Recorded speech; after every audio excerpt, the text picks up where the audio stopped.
Welcome back to another edition of the Whiskey Rebellion. And this time it's live from the out of doors together in the heat of Texas. Hey, you know, it ain't terrible here. I mean, it's like, what is it? 85 degrees? Hey, that's something. Yeah, it's not terrible, A little after I guess. 8, so It's 100 the last couple days, but hey. 100? Where was it 100? Fredericksburg. Was it 100 out there? Wow. Yesterday. I wasn't too far from there, and yeah, it was hot. Yeah, you were running about in the mud, though. I was running in the mud and the water and climbing over walls, and yeah, it was fun. It was a good time. Excellent. Well, the thing we didn't really talk about last time was your escapades into Louisville and the distillery world. So I kind of want to talk a little bit about that. But you acquired, is it rare? Would it be a rare bottle? I did acquire a rare bottle, but what we're drinking tonight, I don't know if it's that rare, other than it's a little hard to get, and it's not from Louisville. Ah, It's a Colorado. Old Elk is Colorado. Old Elk is Colorado. I didn't realize that. So, what we're going to be playing with today, or just, enjoying as we talk about other things, the Old Elk cigar cut. So, since we're doing the cigar cut, we had to do this one outdoors. This is true. With A couple of cigars. A cigar. 2 cigars. hey, well, it's not 3 one, cigars, not something. one. Maybe the same. So what we have here is a Latitude Zero. We're going to partake of the Latitude Zero and the Old Elk tonight, so that should be fun. Kind of fun to do one outdoors. Yeah, we had some technical, not difficulty, but technical challenges, hurdles we had to jump through.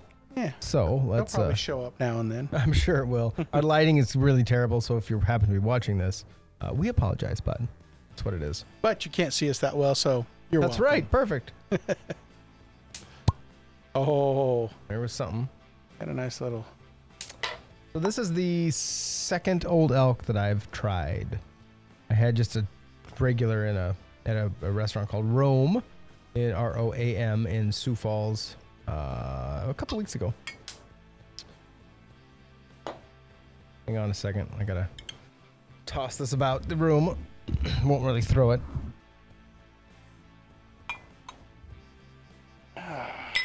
Yeah. So it looks darker than some. I don't know if it's actually colored or not. Do you know if they color these? I don't think this is colored. It has there's a number of spends a number of years in different barrels, so Yeah, you'll have picks up some you'll color. have to kind of show us that breakdown in a second. Old Elk. I didn't realize it was a Colorado product. yeah, Ooh, we've there's a had little bit of play pretty in much the air. exclusively Kentucky product up to this point. Yeah. Very cool little stopper there. Looks like a chunk of Elkhorn. nice. So this one's aged, in multiple barrels. Get these And there's a couple- spectacles on. Yeah, there's a couple of versions of this actually. So I on the nose, just at first, I can certainly smell cigar all day long. That's wild. Let me try that. Mm-hmm.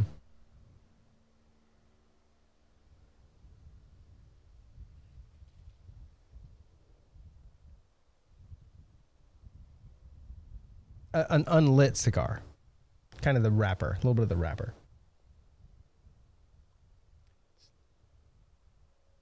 Definitely got some wood smell to it. It is woody.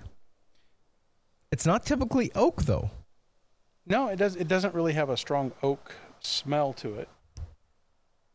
You know, one of the things I've found, I think the mosquitoes here in Texas kind of like bourbon too. I think they've come out to enjoy some of the flavors here today. Mm-hmm. And I thought we were going to get away from them, but apparently not. I thought if I left South Dakota, then we would avoid them, because everyone tells me the bugs aren't so bad here. But How is a it lie. there? Mosquito-wise? Yeah, yeah. You don't go outside. You don't go outside. Do you have some sort of repellent that you use there? Probably. We just don't go outside. I mean, we'll go outside, but not to the same. Yeah. All right. For moments that we want to burn slow is a complex blend evoked by your favorite finishes. This is the Old Elk cigar cut product. Yeah. So this particular one is made for cherished moments. So this is the Island blend. It's a cherished moment. Couple of versions of this. This particular one, and you might have to forgive me on one of these because I looked up the pronunciation and maybe I'll just say wine. But so it's aged in a sherry after being aged in its original cask, right? It's then aged in a sherry barrel for 2 years. 6 to 10 months in a port barrel.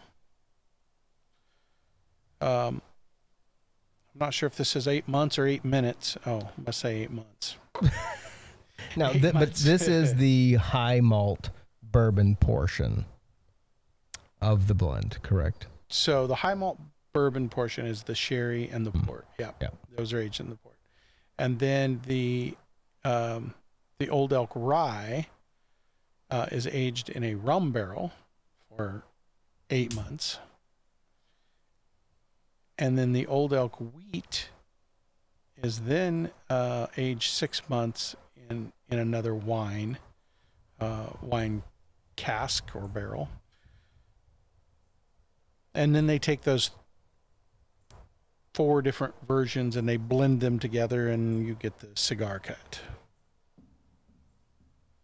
An experience made for you based on our well-loved award-winning cask finished whiskeys.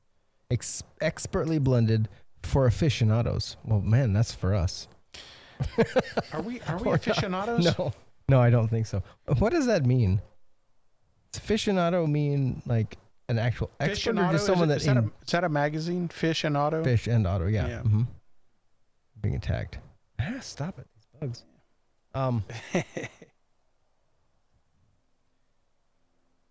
Hey, stop shooing them things away. They trying to make them go over to you. A person who is very knowledgeable and enthusiastic about an activity, subject, or pastime. So, you would probably claim to be an aficionado of football? Maybe, yeah. Maybe my knowledge of it isn't as much as my enjoyment of it. But you are very knowledgeable of the product. Yeah, generally, I would say yes. Not as much with every player on the teams as I used to be. There's this thing called work. It kind of gets in the way of trivial things like... Wait. But I thought the sport was designed to give you something to do once you were done with that work. Yeah. Isn't that the goal? The Roman Colosseum? Well... To appease the slaves? I guess I just don't spend enough time at the Colosseum. Yes, indeed. So, honey and spice. Is that in there? In this? Yeah. The aroma, the tasting notes, smell of honey and spice. I guess I don't know if I can kind of get the honey. You get the spice from the rye. Yeah. Yeah. Yeah, the rye is very strong in this. I feel like the rye is definitely the stronger note. So, sweet melon.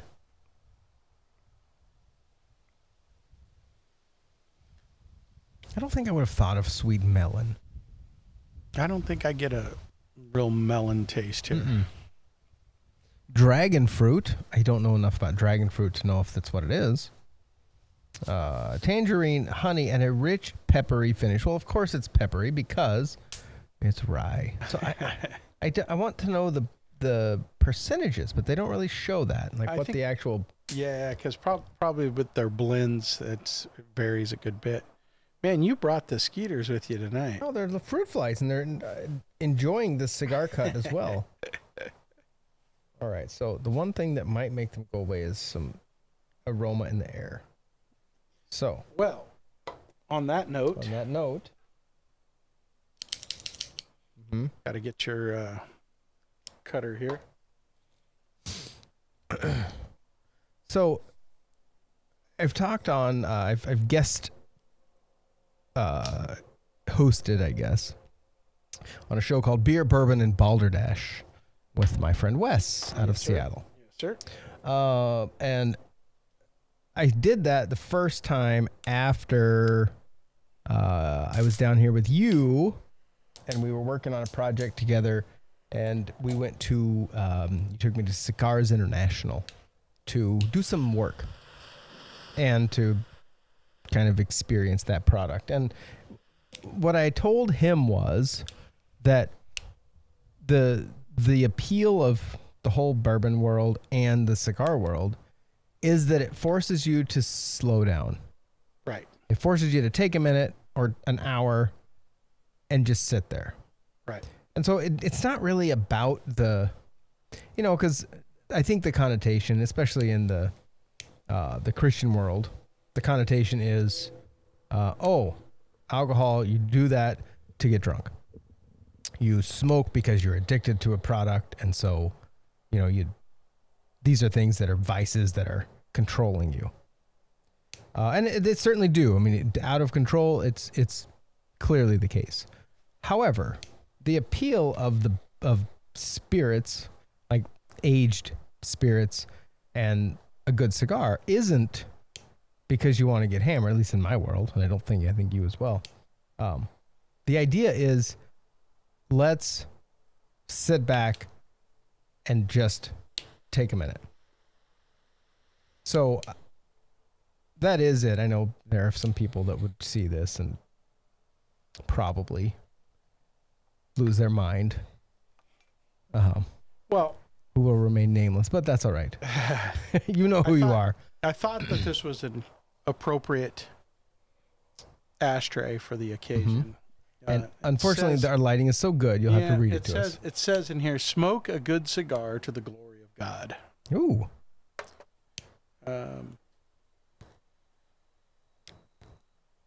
Charles Spurgeon. It's a Charles Spurgeon quote. Yeah. Interesting. Have you ever read the article from the London Times? Are you familiar with a evangelist from many, many years ago, contemporary of Spurgeon, by the name of J. Dwight Pentecost? No. So, quite a well-known speaker at the time from the U.S. Visited Spurgeon's church over in England and proceeded to preach a sermon against alcohol. So he went as a guest? As a guest speaker. Yep. Yep. And did that go well? There's actually a complete write-up of both versions of that. So Spurgeon, in response to his no alcohol, no tobacco position of Pentecost, responded with, I'm going to go home and smoke a good cigar to the glory of God. He had a couple of other kind of witty things. He was at a prayer breakfast, and it was pretty common for people to smoke at that time, although there was kind of the temperance movement was starting to take hold. Mm-hmm. And he kind of chastised the folks that were there about how didn't they feel guilty about smoking cigars and pipes so early in the morning. And when all of them had finished putting out their pipes and cigars, he pulled out a cigar and lit it up. He said, I'm certainly not ashamed to smoke it. So, yeah, there's definitely two different views on that. So, what is growing up, the smoking that I saw was cigarettes. Right. And of course, weed, that's drugs, so that's terrible. What is What is is it the addiction properties that are used as a, I don't know, as a cudgel the right word, as the reasoning behind I think prohibition? I think the idea of your body being a temple, so it's perfectly acceptable to overeat and eat massive amounts of food. That's perfectly acceptable as a Christian, but to do something like smoke a cigar or drink alcohol, which could have negative health effects, is considered a negative, right? So you kind of pick your choices. So you have a 400-pound man behind the pulpit saying how horrible it is to smoke cigarettes, and meanwhile he gets no exercise, and other than maybe jump into conclusions. Yeah, I've thought that too, because at some point, if the whole point is taking care of your temple, I guess, if that's the thought behind it all, then buying processed foods is probably way more. Man, I don't know that we want to go down that road Probably right not, now, but yeah, processed. We don't have enough foods. time. I'd much rather smoke a processed cigar. Leaf rolled up, perfect. It's more natural, for sure. There's that. Well, and I think the cigar world this is not like a cigar isn't a cigarette. It's not. It's much larger. Much. Takes a lot longer, but it's not full of additional additives. Correct. No, so it isn't simply the dried leaves. Yeah. So, yeah, and you don't inhale the cigar either, so it doesn't actually get in your lungs. Thank you, Bill Clinton. That wasn't a cigar he was talking about. Correct. True. All right. So, speaking of football.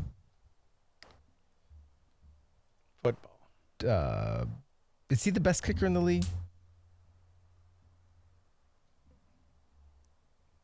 He's a good kicker. I don't know if he's the best. He's close. He's probably close. Yeah. Yeah. He's near the top. For sure. I'm not looking at the stats. So, what's his name? Harrison Buckner. Buckner. What is his? Oh. Ckner, I believe. Yeah, I saw his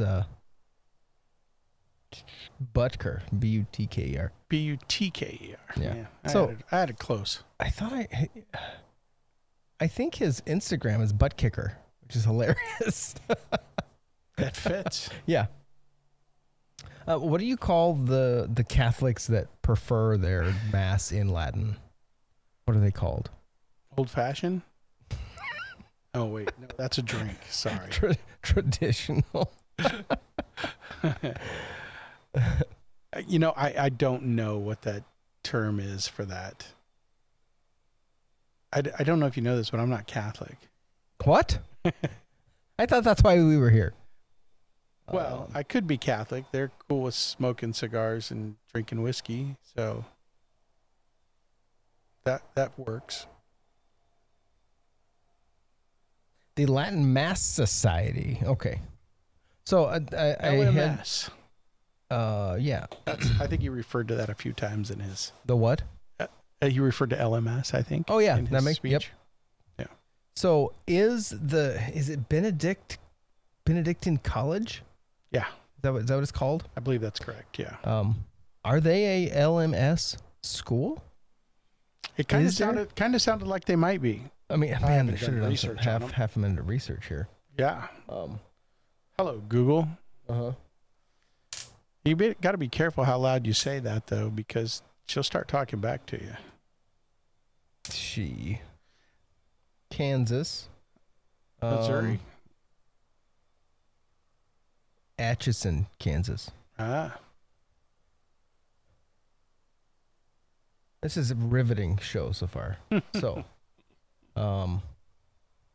Heir to the 1500 years of Benedictine dedication to learning, Benedictine College's mission as a Catholic Benedictine liberal arts residential college is the education of men and women within a community of faith and scholarship. It doesn't say right off the top who they're associated with, but is he an alum of that school? No, he's not. Okay, he just got requested. He was invited there to speak. Gotcha. Well, as much as sorry, side trail. This is a problem. Is it full Are of you full? skeeters? Do you have bugs in your product? They like it. They like it a lot.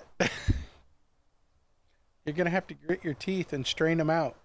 That is not ideal. You know what the best part is though, is those suckers aren't gonna be biting me. They're not mosquitoes though. These are like fruit flies. This is lovely. A better waiter. Okay, so explain what happened. He went to give the commencement address. He did give the commencement address. True, right. That was why he was there. About a 20-minute speech. Mm-hmm. Mostly directed at, I think completely directed at graduates of that college, which I think is important. Anytime you are at an event that represents a particular viewpoint, I think it's important to stay on point. So, I mean, it'd be similar to someone giving a speech at, say, CPAC, right? Right. You know Yeah. who your audience is. Yep. So this is a traditional Catholic school. So he gives his speech, challenges the students there on their Catholic faith.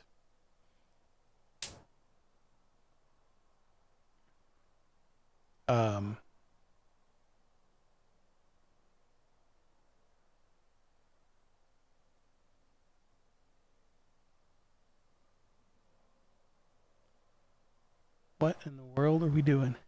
No, I was waiting. I'm looking. It's unfortunately the lighting is so bad right now. That is just dark. So anyway, he gives a speech to a group of students and faculty who hold the same viewpoints as he does. It's fairly conservative in its bent. There was about a 30-second clip that was pulled out of that everybody made a big deal about. And that was when he said that he was it when he said he was happy that his wife chose to be a homemaker? Yeah. Or was when he said, you women, the thing you probably... That was all kind of in the same little clip. Pull your mic a little tighter to you just so you don't hit the gate as much, or so you hit it more. So... Yeah, he's given this speech to the group, and he really is challenging first the women and then the men in his speech, that their roles as wives and husbands and parents is more important than their role in their careers. And he talks about the way that his wife has supported him and allowed him to proceed in his career, and said that his success would not be without her. Right. Correct. Really nothing real challenging about the things that he said, particularly. I mean, if you watch to the end of the speech, you'll see that he receives a standing ovation from the students and those in attendance. So clearly well received by the audience he was speaking to. But of course, in today's society, the most important thing is that you have women who are only career minded and nothing else. Well, yeah, because anything else is actually detrimental, and it's going back in time. Right. So I was listening to some commentary on this earlier today, and I found it fascinating that when you think about the uproar against that is you can't put women back 100 years. You're going to set the women back. You're going to set all this back so far because, we've progressed. And in the same breath, or out of the other side of their mouth, they want us to stop progressing with fuel, with growth in societies. Yeah, we only want to progress. Right. They want us to go back to like way back in time in the climate to save the climate. So which is it? So if that's the case, then we got to go back all the way. You can't just take a piece backward. So they're hypocritical in that. And it is fascinating that some of the big liberal voices, Whoopi Goldberg would be a good example. She's all for. She's coming out saying, "Hey, no, we got to allow him to be able to talk. We got to allow him to be able to say these things, and that's fine. And great, that's wonderful. But why are they so focused on making it okay that he says it's all right to be a homemaker, it's all right to be a mom and have children and choose to stay home and support your, build a family that way." Right. And they're all on board with this, which is contrary. But in a lot of his speech, he railed against the Catholic Church and people that call themselves Catholic and yet espouse abortion. Yeah. And one of the other kind of hot takes from that was him commenting on Biden doing the sign of the cross at an abortion rally. Yeah. Like how inept do you have to be to think that that's okay? Mm-hmm. And I think that is interesting. At church Sunday, we were in Fredericksburg at Jimmy Pruitt's church, and he talked about that a little bit. And it's interesting that the whole speech of the whole thing, the pieces that got pulled out were, he said women should be homemakers. Yep. And they didn't really talk about his essentially calling out everyone who claims to be Catholic and yet still stands for things that are blatantly contrary to the Catholic faith. Right.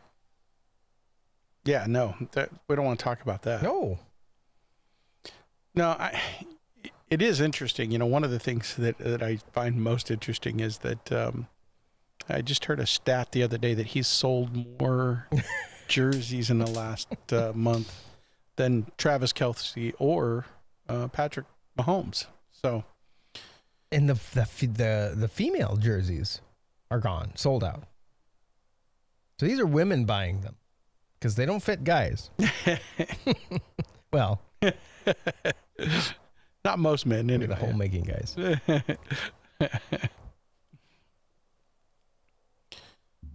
So, yeah, I don't know. It's the whole thing. I feel like it's being blown out of proportion a little bit, maybe on both sides. Like this whole thing, I'm not so sure that there's a real movement to kick him out of football. I think that's really maybe more of a position. You think that's on the a right. publicity stunt? I think that's a talking point on the right. You think it's coming from the right? I do. Okay. Yeah. So I'm looking here on X.com. Yeah. Of course, you're going to get some fringe elements, but is that a real movement? Fringe? Is that a real movement? I'm trying to find it. It was I got a notification. I don't know why. So Elon, if you're listening, I don't understand how I get the people that I don't follow on my feed, by the way. George Takei. Oh my gosh. I don't follow him. Does anybody follow him really? Well, that's a good question. So George said, This would have been, again, riveting television here. Oh, geez, he posts a lot.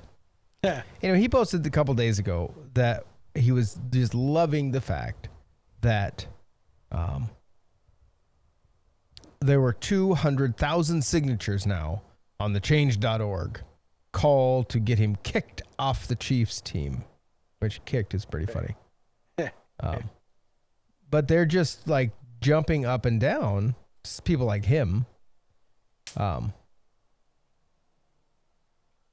He posted 11 hours ago. He posted a link from, I don't know, some website. Benedictine nuns release a scathing statement slamming Harrison Butker's bigoted graduation speech. Bigoted. The LA Chargers used The Sims to release their schedule and epically drag Chiefs kicker. These are posts from today. Dad goes viral for mic drop answer after wife asks if he can babysit their daughter. Mom hilariously uses sign language to translate toddler's babbling for deaf husband. Petition to have Harrison Butker kicked off the Chiefs has already amassed almost 200,000 signatures. Okay, so 200,000 people who don't watch football that are running around in their pajamas at a university somewhere signed a petition. But is there a real movement within football to remove him? I don't think so. I don't think it's there.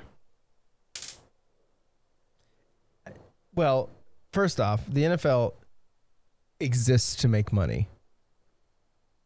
If they aren't making money, they make changes.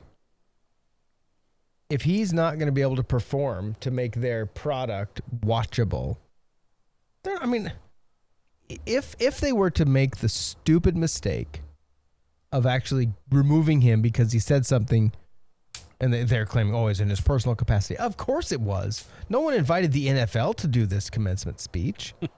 This was him. He's a Catholic, for crying out loud. Well, they did a similar thing with, they really, and of course there's a little bit of difference. And we could talk about the nuances here, but they did a similar thing with Tim Tebow. By trying to cancel him? They really didn't like the political nature of what he was doing. Yeah, well, the religious nature of his statements, right? Well, that was it, because they were certainly happy to jump behind old Kaepernick. Right. And that is one thing Whoopi said. Whoopi, she said, if we want Kaepernick to be able to kneel and, have his say, then we got to let this guy say his stuff. Which, yeah, true. I'm game. That's good.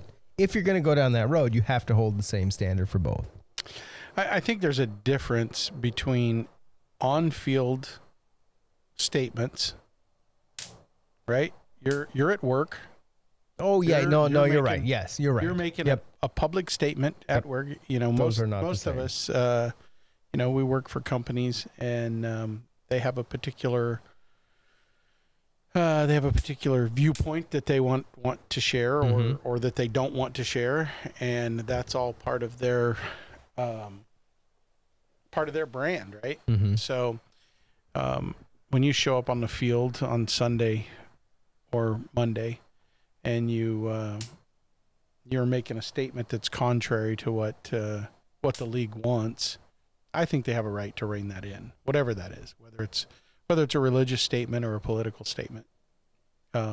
Yes, I would agree that makes a lot of sense. That had he done this, like stood on the 50-yard line and grabbed the mic and did that in uniform, right? Yeah, right. I agree that then would be something, but they would have to allow it if they let Kaepernick. I mean, almost.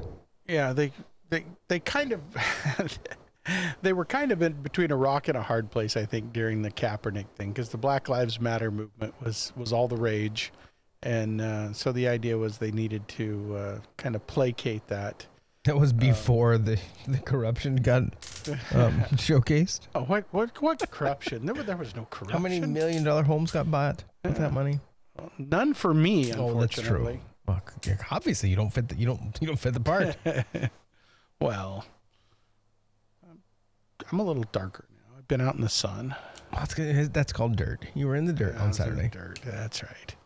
Rolling around in the red dirt. Somebody's got to, right? So this totally off topic here, but so running through the mud and the streams and whatnot, all the different stuff. When you run and walk for several hours with mud in your shoes, do you know your toes look like something ridiculous? Okay, so what's today? Monday the 20th. Yesterday, the 18th, 19th. Boy, I can count. We were in Fredericksburg, my wife and my two oldest boys and me. And we went to the Pacific War Museum. And this thing showcases all of the nuts crazy that went on during the World War II. Yeah. One of the things that was really wild, they had this one little display where they talked about pretty much everybody got malaria, and most of them got. That's what we're trying to catch tonight. Yeah, we're trying to keep it away. That's what these cigars are for. Most of them got jungle rot, whatever they call it, on their feet, because they could not take their shoes off for months. They slept in the water, the mud, everything. Yeah. They had nothing. And their socks would literally rot in their shoes because they couldn't take them off. They had nothing to do. Yeah. And one old guy, they recorded him telling his story, and he laughed about it now, but they had nothing they could do. They were totally beholden to the elements. And you were there for how many hours were you running about in the mud? About 3.5. Yeah, and that's horrible. Yeah. 90 days they went. That generation went through some stuff, man. No kidding. And endured. The ones that came back endured. It's crazy. But they gave us some good bourbon out of it. Huh? I mean, that era? They came back and started making bourbon, right? Had to do something. Their feet were gone. How's your glass? That's good for now. I think the bugs have avoided it for a minute. Yeah, I guess we'll have to start bringing a coaster out here to lay on top of them. But if you get a chance to go to Fredericksburg, Texas, and go into that museum, plan to take a day and read through that, because it really is complex. Man, I'll tell you what, you've watched Band of Brothers? I have not. You have not? No. I need to. Correct. I know. I'm sorry. Man, what am I going to do with you? You definitely should. Yeah. You definitely should. And there's some, I think there's two more versions now. There's one that just came out, and there was another one. I feel like my mic's dying here. It is when you talk quiet. The gate tries to close on you. I think the batteries are low or something. Is that what it is? The Texas power grid's getting weak. That's because of Houston, apparently. Maybe. Phew, what a mess. My goodness. We won't switch subjects yet, but man, what a mess that is. Man, that generation and the stuff that they went through and the stuff that they endured, and the fact that the American people stayed behind these guys for that long, with as many body bags as came home during that, during World War II. Just, phenomenal amounts of death that struck every community. I don't think we'd have the stomach for it today as a society. No, we wouldn't. We've been totally pansied up, shall we say. Softened. There was one quote that they had on display, and it showed a huge, wall-sized picture of the beach with dead Japanese, half buried in the sand. And it was a quote from one of the soldiers, and it was something along the lines of, all of our arrogance and, our excitement was gone the moment we landed and looked at the carnage. And I think the reality of that the impact it had to be made on these young boys that were sent out there had to be insane. Oh man. Yeah, for sure. Most of them came back and a lot of them hid in the bottle. Yeah. Right? Yeah. Because of the things that they saw and the things that they did. Mm-hmm. But what a phenomenal generation though to have endured the things that they did. So many of them, and not just the soldiers on the field, but the people back at home too. Well, and it's also kind of wild. I was there in November. My oldest son and I went through part of it. Actually, all of it quickly. We had some time. We were here in November, and at the time they had a portion of the display that was under construction this time, but they had the replica of the bomb that got dropped on the A-bomb. And there was another part where they showed some video footage of the soldiers when they would get in there. And these young American soldiers don't know what's happening. They just know that over there are people trying to kill them. And they would almost blindly just empty their guns into nothing because they feared for their life. And looking at their faces as they sat there and just emptied these machine guns into the trees because people in those trees somewhere were trying to kill them. The terror on that face is wild. Yeah. And I can't imagine. I can't imagine what that would be like. Yeah, no, it really is hard to imagine what they endured at that point, going through that.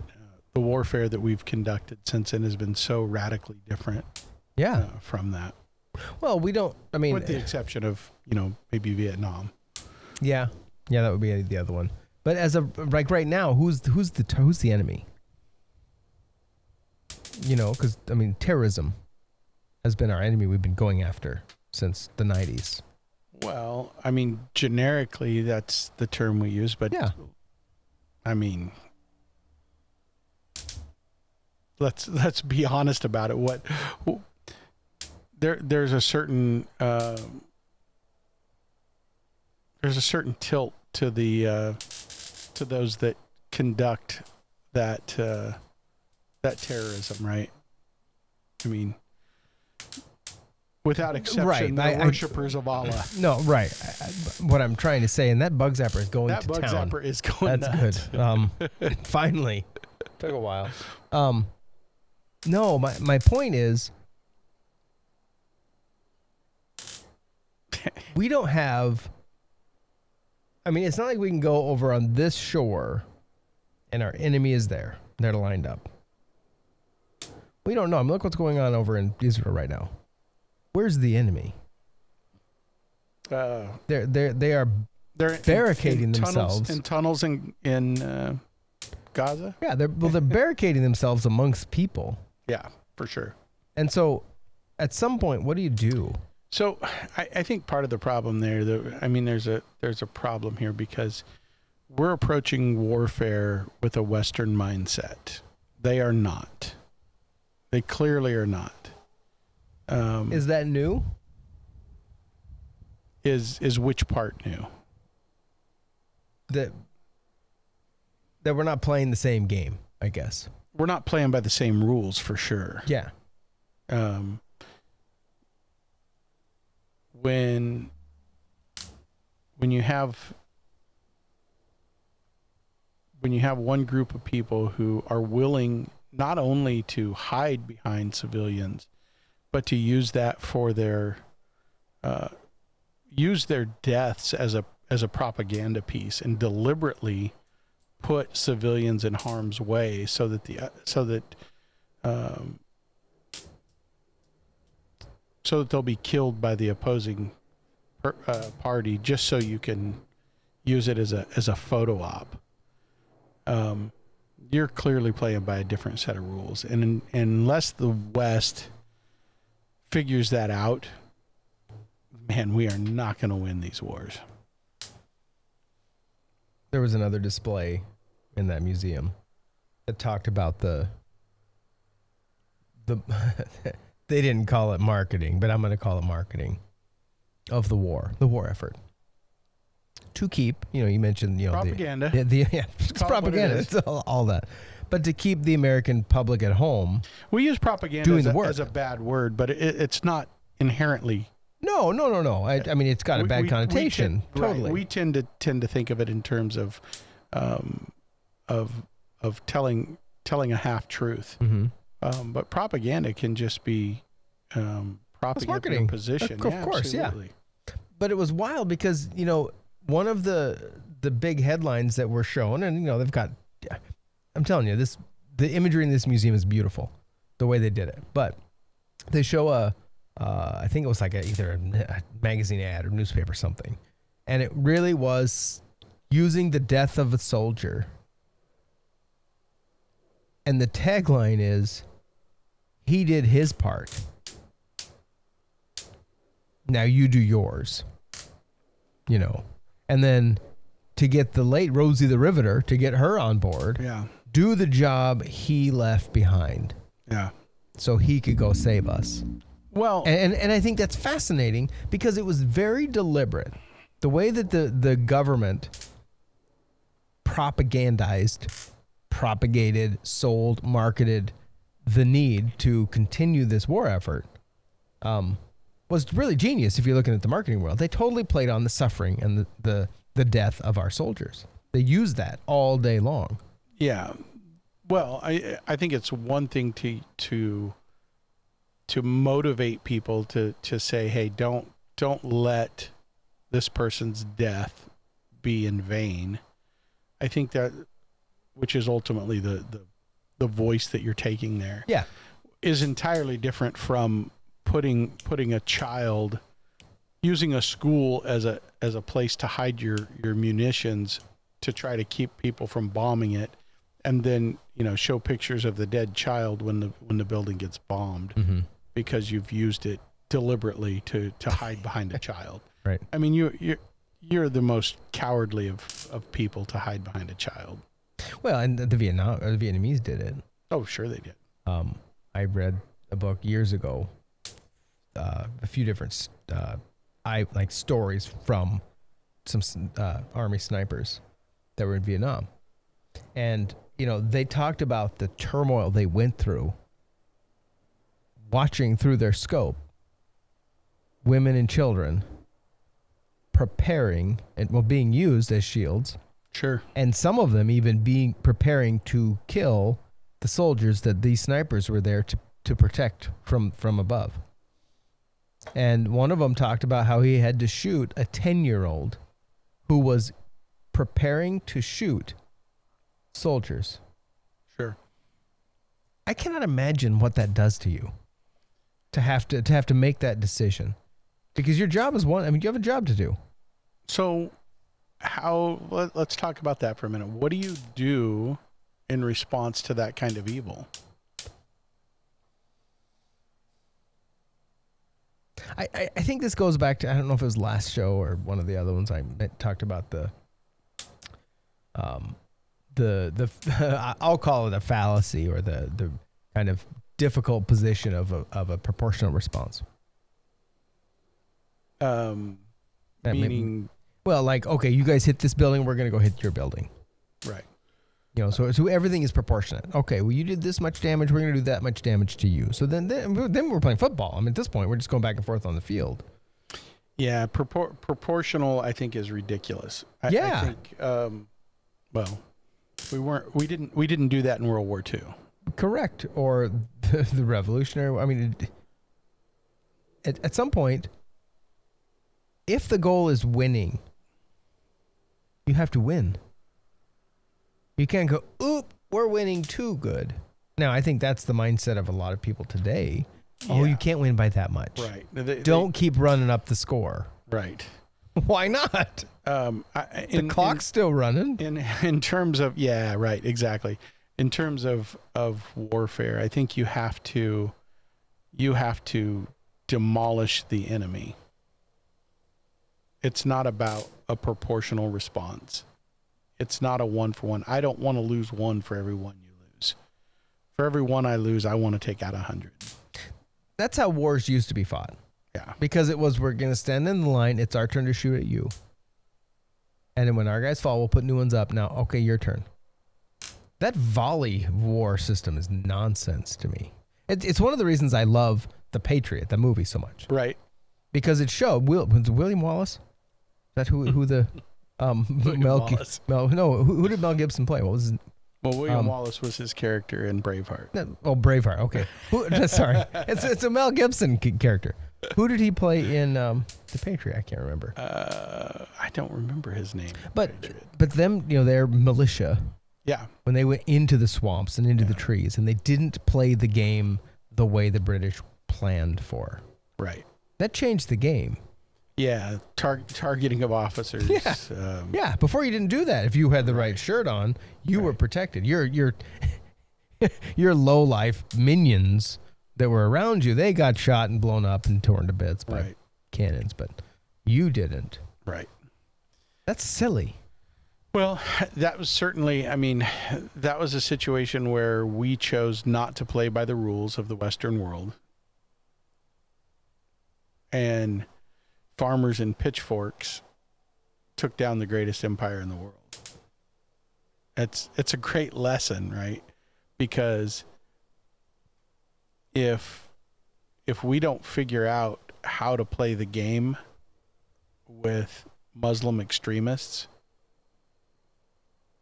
they're going to do the same thing. They're going to outlast us. So when did I say we as Western world. And really it's the Western world, right? It's the Western world. It's not just America. Yeah. So when did that idea come about? Did it come about from the idea of the rules of engagement, that concept, the idea that that you have to do war nicely? I think the idea, to minimize civilian casualties.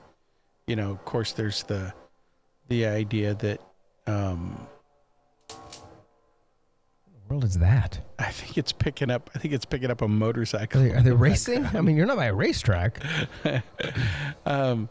The joys of doing this outside. But hey, we get to have a cigar, so without any lighting, this is great. Hopefully we can fix some of this in post. Otherwise, we got audio. World War II, there certainly was not the idea that civilians were off limits completely. Well, and the targeting civilians is a different story. That's right? Clearly what we did with the atomic bombs. Well, that's true. But was that just strictly to demoralize? Well, is that any different than what Sherman did in his march to the sea?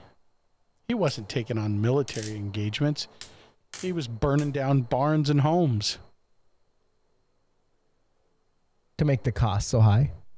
Well, yeah, you got to demoralize the enemy.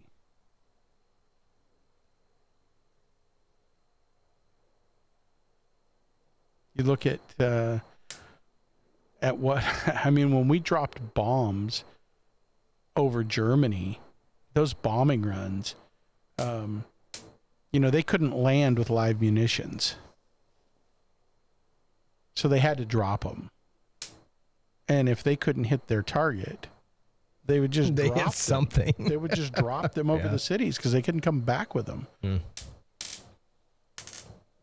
I found it fascinating. A couple of years ago, I got to go to Wichita and photograph Doc. It's one of, I think, 2 B-29 bombers that fly today. And it's been a private entity got one. Anyway, they made this nonprofit. And they've put this big plane back together. And it's a big showpiece. Very cool. But those planes were built to not come home. These big bombers. They were designed to go up, fly long distance, drop their payload, and maybe come back. But those big boys weren't really built for that. And so they lost. There's only a few that ever made it. back. Interesting. I think they made, I want to say they built 5,000 of them. And there's only a couple. And there's two for sure that fly still. Because they took on so much fire? Yeah, well, they were built with one goal in mind, one mission. You go and bomb. If you come back, okay, that's neat. We'll figure out how to get you back up in the air. But the odds of you coming back were really, really slim. It was kind of fun. We got to meet one of the ladies who actually riveted that airplane. Old woman today. And she came in and we talked to her for just a little bit. And she said in that plane, and this was 2021, I think, when I got to meet her. She said, I can take you to 7 rivets that still exist on this plane that I put in. Wow. And I think it was so cool. But, she was the Rosie the Riveter. Like, that was that kind of lady. But it was wild to hear the story that these were not, and it's terrible to go, the tube you had to crawl through to go from the front of the plane over top of the the bomb bay to get to the back where the back tail gunner position was, is not, they have a replica of it. You can try to climb through it yourself. It's not an easy task for just a normal person barely can fit through. So these guys were not going up there planning to come home. It's pretty insane, and that was true of many of our pilots. Mm-hmm. Oh yeah. They took on tremendous risk, in planes that were sometimes shot to pieces before, from the last mission, and they would just patch them up and keep going. So did Vietnam kind of help soften the American grit? The way that the soldiers were treated on their return. I think you had a couple of things going on there. It was the first war that was basically broadcast almost daily in the living room. Okay. So every evening, these death tolls, and it's not what you want to see if you're the American public. And of course, it was a poorly executed war. So, that's a whole different story. It's a longer topic. Incompetent people in Washington making the calls for what took place on the ground there. Mm-hmm. Have you read the book Top Gun? No. Very, very interesting. Highly recommend it. It's the name from which they take the movie Top Gun from, but the guy that flew those planes and started that Top Gun program in Miramar. Maverick, is that his name? Yeah, no. His name actually escapes me at the moment, but it's well worth your time to do the read. It's pretty phenomenal, and the things that those guys went through. He flew heavily in Vietnam, quite a number of and the number of people that that he flew with that didn't come back. Every time that they went out, there was the risk that somebody wouldn't come back, and often that was the case. So, and then we had kind of lost our ability. So Vietnam was a real interesting thing. I think it was. I'm trying to remember now. I think it may have been the Korean War that he was talking about. Our way of fighting in the air was completely obsolete. We had learned to fight with airplanes, and now they're flying jets. And just the way that they react in the air and move didn't have the same effect. Yeah. So it's an interesting read. How's your cigar holding up? It's interesting. See, I think this is the whole point. It's just a way to ponder It's a mechanism, a forced pondering mechanism. Forced pondering mechanism. So you've actually done a bit of pipe smoking. My grandpa smoked a pipe, so I have his old pipe.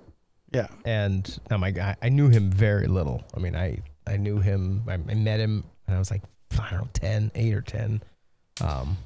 And then he had a bad aneurysm. And then at that point, he was in Arizona at the time. And so my mom moved him up to where we were in Oregon. And he was there in a nursing home until he died a few years after that. How old were you at that point? When he died? Yeah. Teenager, I think. Gotcha. And he had a pipe because he was pretty well like he couldn't take care of himself very well, but he could get up and he could do his smoking. And, so we would go see him occasionally. And Mom, he wanted his smoking stuff, so Mom got that for him. And he had a pipe at the time, and so when he passed away, I got his pipe. And since then, I've acquired a decent collection of estate pipes. One thing that's kind of fascinating, you search eBay for estate pipes. It's usually all these collections that people either have died or they're done with them or whatever, so you can end up getting big lots of these old big pipe collections. And it's kind of wild because sometimes there's some sweet stuff in there. And so I've picked up a few that are pretty cool over the years. And the smell of cherry tobacco is phenomenal. Yeah. So the cigar shop here in town, one of them that's downtown Grapevine, they have quite a selection of pipe tobacco, like a pretty extensive selection. Like in jars that you can right. Yeah. So buy pounds worth or ounces, whatever. Yeah. Right. It is interesting because there's not near the demand for pipe tobacco as there is cigars right now. Cigars are pretty popular, but pipe smoking seems like something that would be an enjoyable thing to do. It is. It's kind of cool. A few years ago, I dug a little deeper into it just to kind of get the process. And you should be relighting your pipe a lot. Like, it's not something you light once and you're done. You don't sit down with the pipe and just crank it out. Yeah. And a lot of that's because you don't want to burn the pipe itself. Right. It gets too hot and it changes the nature of the wood and all that. Which is, as I understand it, that's the whole point of a long stem, right? The longer the stem, yeah, I think the cooler the smoke. I think so, yep. But the bowl will get very hot if you just go for it. Sure. So I guess one of the guys was telling me that with a pipe, if you can't comfortably hold the bowl, then it's too hot. Correct. Yep. Yeah. And that means you've smoked too fast. Yeah. And it also doesn't burn properly. And how you pack it and all that. There's a whole process. You don't shove it down in there, and you don't want it too light because then it will burn too quickly. So you want the proper pack. And it's crazy. I haven't done this in a while, but you have a certain kind of pack. And one guy said the way you're supposed to fill the bowl is you drop it in. Like you grab it in your hands and you drop it in and do that until it fills up, until it's kind of overflowing. Then you tamp that down a bit, and any loose, shake it out, add a little more, tamp it down. So you kind of create some slight layers. Now, I'm sure the real pipe smokers out there would say, you're wrong. It's not how you're supposed to do it. I apologize. I don't really know what I'm doing, but that's the research I did. And it does burn a lot smoother and a lot more even. But it's another of those, it's going to force you to take some time. Sorry, I'm going to bump the mic here in a second. Bump, yeah, hey-o. So now that you've had a little bit of that old elk, because the first sip or two is never what tells the story, right?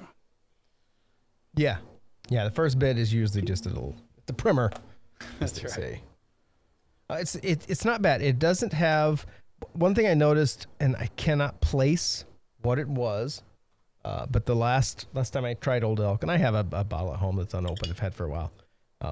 it's not a specialty release, but it had a very unique note to it that I cannot place. That one did. Yeah. So this one to me has, it definitely has much more of a rye. This is extremely rye heavy. Absolutely. Yeah. So it definitely has that rye. Mm-hmm. And I don't know that you pick up a lot of the notes from the aging. It really just comes across as kind of a rye.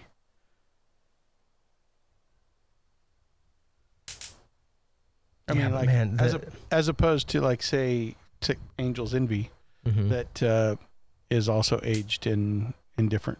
I think they got two different versions, right? They have one that their rye is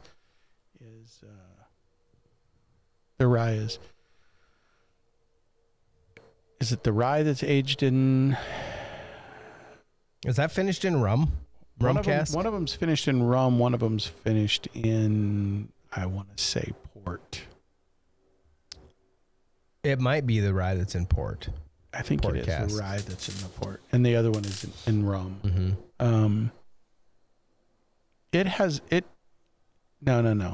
I think it's the rye that's in the rum. Okay. But it has a very mellowing effect on it. Yeah. So as I taste this again, I have an Old Pepper barrel proof rye. And I think it's, if I remember right, it's like 95 or 98% rye. So it is pretty much a straight rye. I don't know what the other 2% is or whatever. It is so minty.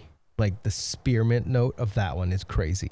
And there is a big mint note, spearmint note in this. And it would be that rye for me.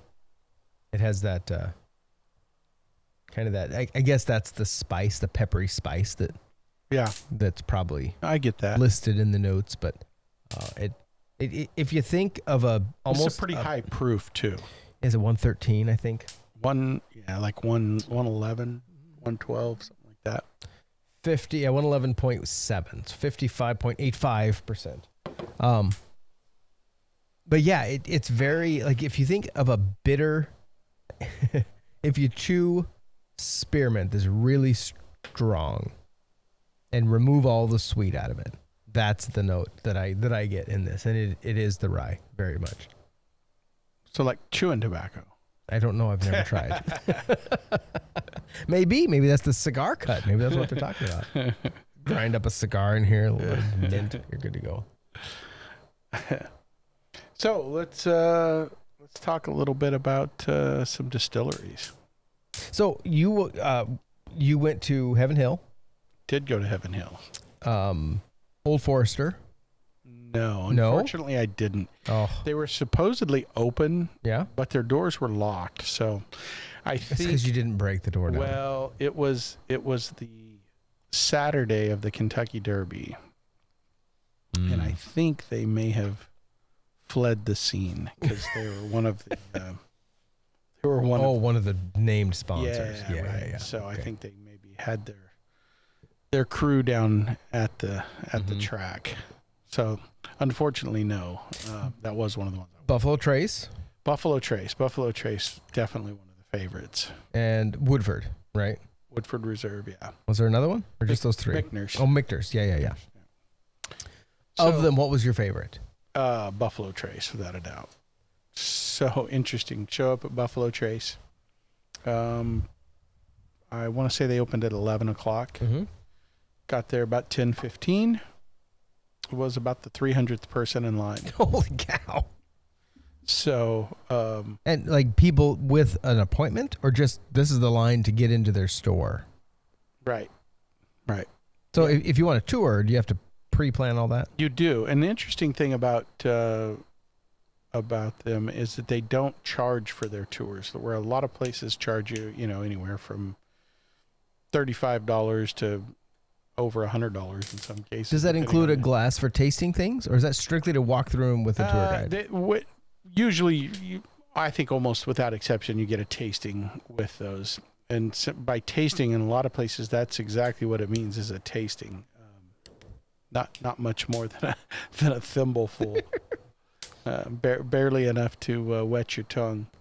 So, but theirs was pretty interesting. So they offered. So one of the things that they did is if you had paid for a tour and you had a tour, you could go and do the tour and the tastings associated with that. But they also had, if you weren't able to book one, because there's book way out.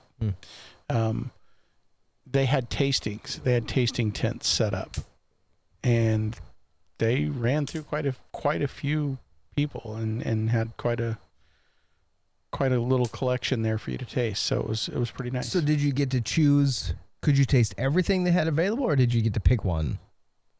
Well, they actually had about 4 or 5 available for tasting. And it, like, is that okay? Give me that, and then I try it and then go to the next. Like you got to taste all of them. They actually gave you like some like background. a slight little flight. flight. No, they give you a background of them, and then give you tastings of each one. If I'm remembering right, of course they did Buffalo Trace. I believe they did Weller. I think they may rotate depending on. So they do limited productions certain days, right? So, like the day that we were there, they had Weller as their kind of premier one. And it was available 1 bottle per person. How many did they have available? Do you know? They had cases of them. Okay, so they had enough that in theory you could get one. So the expectation was that they would try to have product throughout the day, but that by the end of the day they would probably be sold out of the product at 1 per person. See, I've heard that is manufactured scarcity. It's genius marketing. I don't know. It's absolutely brilliant. Now the Buffalo Trace, you could walk out of there with as much as you could carry. And that's just their standard Buffalo Trace. Right. Yeah. Right. And that's something that is allocated. I believe in South Dakota it's allocated, so it's very difficult to find, at least in our area. Well, I'll tell you this. I've been to a number of different liquor stores, and I check out what they have on the shelf, see, what they've... In the last 2 years, I have, outside of in the Louisville area, I've been in 1 store that had 4 bottles. Otherwise, they're not there? Otherwise, they're just not available. So, now that's in Louisville? No, well, or you're talking here? I'm talking here, anywhere around here. Yeah, I almost never see them on the shelf in South Dakota where I'm from. I saw 4 bottles on a shelf in Austin this past weekend. And that's just the first time. It's $35, right? Yeah, $35 bottle, roughly. Yeah. So it's not like it's high dollar. Right. But for some reason, there's some scarcity. And I think it's marketing. They've done a dynamite job of marketing their product. Right. And all their other brands are just almost impossible to get. Yeah. I do have 1 bottle, small batch E.H. Taylor. Yeah. That I actually got off a friend. He was moving and emptying his shelf, so I bought that off him. And that's something I've tried it in a restaurant. It's fantastic. So it'd be fun to find another one. Yeah. At some point. The problem is you can't find them. Right. And if you do, they're outrageously priced. Eagle Rare is another one. Right. If you can find Eagle Rare, I mean, it's a $50 bottle, normal. The only one I've ever seen on a shelf that I got, I think I paid $100 for it. And that's too much. It is, but it was one of those things that wanted, probably never going to find it where I live. So it's one of those bullets you got to bite. I guess you don't have to, but you do. So you think the bourbon craze, so it's been going for a little while now. It's going up. Is it? The hockey stick is going up. And I don't know why. It's fascinating. Because the people that I know, a few of the people that I know that are, quote, into bourbon, they like to get drunk. And that is just it's not a fun, I don't know. It just doesn't seem like the reason. And part of it is the stuff's not cheap to do it right. Right. And so if you're just going to burn money like that, shoot. I first started kind of acquiring spirit with Scotch, and Scotch is not cheap. Right. You buy a good Scotch, you're paying $100 a bottle. Well, it's all imported to start with. Right. Yeah. So I did actually find at our Costco in Sioux Falls, I don't know, a while back, they had Nick Offerman, the Lagavulin Nick Offerman, 11-year Caribbean rum cask version. So I got it because it's one of those things, once it's gone, it's gone. It's a one-off. Yeah. And I don't know, I haven't opened it yet, but. It was interesting. We were on a cruise and I don't even remember what the bottle was, but we went and did a whiskey tasting, and they had Scotch and some bourbons and some whiskeys, and they had a bottle of Scotch that was like, I think it was retailing there in the store for like $600. And we tried that. Honestly, they also had Woodford Reserve Double Oaked, which I was able to get at a steal of a price. I can say that's kind of your go-to anyway. It is. Yeah. So I'm like, yeah, you can keep the $600 bottle. I'm good. You're gonna give me a full liter for $25 of the Woodford Reserve. A liter? Oaked. Yeah. Wow. So it's probably a bottle you can't buy in America. Most of the time you find them they're 75 milliliters or even half a liter. Yeah. Eagle Rare has not Eagle Rare, Rare Breed, old, what's that? Oh geez, my brain just shut off. Wild Turkey, it's their Rare Breed. They only have available for it's a non-American offering, so you have to get it at duty free somewhere or away from America. And it is I think it's a liter, and it's a very specific expression of the Rare Breed. And a friend of ours went to Mexico on a trip and was able to get one, and it is good. And the Rare Breed by itself is fantastic. So if you can find Rare Breed, it's a great bottle to have. But this one was that's pretty better. high octane, isn't it? Yes, I can't remember the actual proof, but it's over 100. Yeah. But yeah, it's I don't know, it's just smooth. It's a nice product. Yeah. I've been trying to find. I had Early Times. You told me back, a year ago, that if you can find Early Times bottle and bond, grab it because it's a good low. It's a low price, great product. And I got one down here, I think a year ago actually, and I just finished it. I don't know, a month or two ago. And took you a full year. Hard to get drunk that way. Yep. And the I can't find them. I can't find it in South Dakota. It's probably there. I don't go in every store, but it's just not. It really is amazing the number of different brands that are out there now. Yeah, it's crazy. Yeah. But I found one in Fredericksburg a couple days ago, so I got one again. Yeah. I had to come to Texas to find one. It is funny the way things are distributed around the country. So some areas apparently you go and Buffalo Trace is fairly easy to get. Yeah. $27, $28 a bottle. California apparently. And in other areas you go, it's non-existent. It may be available in areas where you said it's available in California. I see it a lot. I follow a couple groups on Facebook that are specific to like finding different bourbons around the country. Yeah. And people are posting all the time. It may be the lack of men in California. Maybe that's why. Not anybody there to buy it. Well, they are. They just get so much of it. It's weird. I know Colorado, a friend of mine has a store in Greeley, Colorado. Greeley? I think that's right. I think that's the right town. And he struggles because all those are decided upon by the distributors. He can only get what his distributor will let him buy. And I think that's crazy. Like, he can't just go pick off the shelf. It's whatever the distributor has. Yeah. And is willing to sell. And then they set all the distributions, I guess. Well, somebody's doing a genius job. I know they were talking about that at, I think, maybe Heaven Hill. For a period of time there, bourbons weren't selling at all. And the old bourbons in particular, the aged ones, just had no market. And somebody has marketed it well.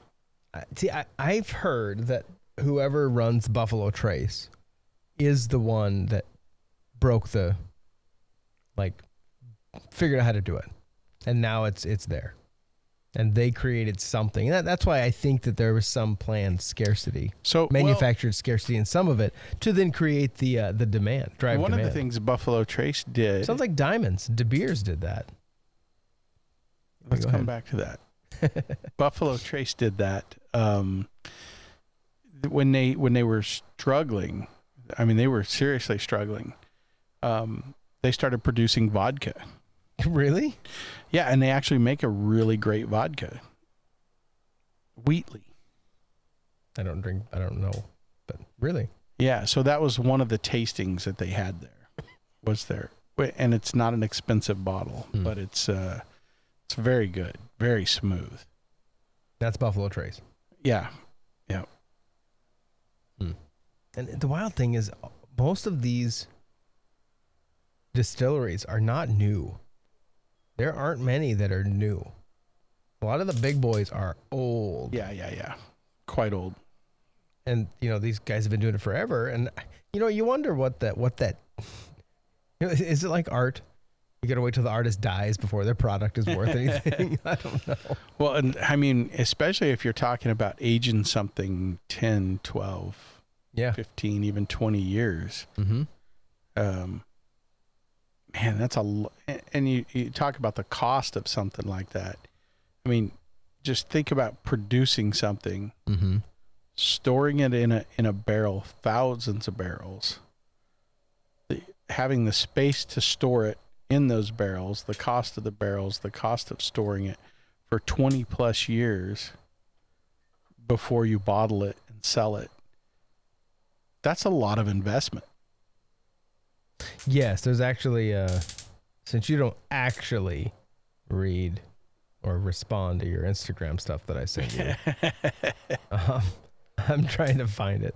There was a guy on Instagram who, with some distillery, he was explaining what it costs them. They pay tax. It's 20 or 40%. It's something ludicrous. Every year, here we go. Well, we'll see if this will come through. Our producer will have to make sure my audio is okay to see if this will come through my mic. So this is a terrible way to do this, but 60% of the cost. If you walk in a liquor store and buy a bottle of bourbon, 60% of what you're paying for is taxes. Pay $100 for a bottle at the liquor store, 60 of that was tax over the life of the bottle. You want the creepiest thing? What's the only constant in life? Death and taxes, right? So in the year 1644, a gallon of Scotch whiskey would cost you 15 shillings for the gallon. But the British Crown imposed a tax on the malted barley needed to make that Scotch whiskey. The tax on the malt needed to create a gallon of Scotch was 9 shillings. Guess what 9 is into 15? 60%. Nothing changes. 60%. What in the world was playing in the background? I don't know. It's a terrible video, but 60% of the cost is taxes. Because it's taxed across the entire life of this product. When they store a bottle or a barrel, the moment they put that barrel in the rick house, I think that's what it's called, every year they pay a huge tax on that barrel that sits there. And it's got to sit there for at least 4 years if you want, like bottle and bond is minimum 4 years. Every year. So they're paying tax on that. And you're losing product. Yeah. every year. It evaporates out. So, I mean, the taxes are nuts. That's something I would like to dig into somehow. One of these episodes on this show is taxes. The process of taxing spirits and bourbon specifically. It's amazing Whiskey. the many ways that we're taxed. It's gross when you think about it. That's why I think I would much rather a use tax only, nothing else. Because then you're only getting taxed on what you spend. You're not getting taxed on what you make. Yeah. And of course, the worry, we won't have enough money to pay for all the things that we do. Well, maybe we shouldn't do all those things then. What?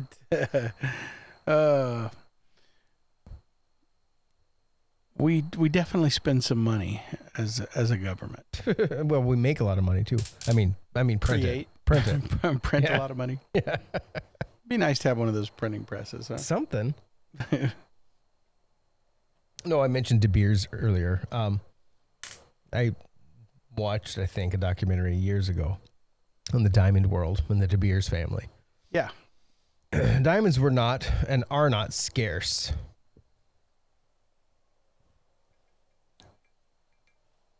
But they figured out how to make them scarce.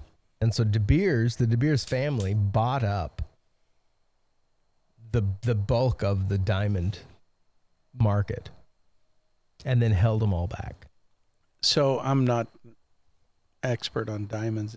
Can't they produce those synthetically now in just as great a quality? Oh, yeah. Now it's a whole different ballgame. Yes.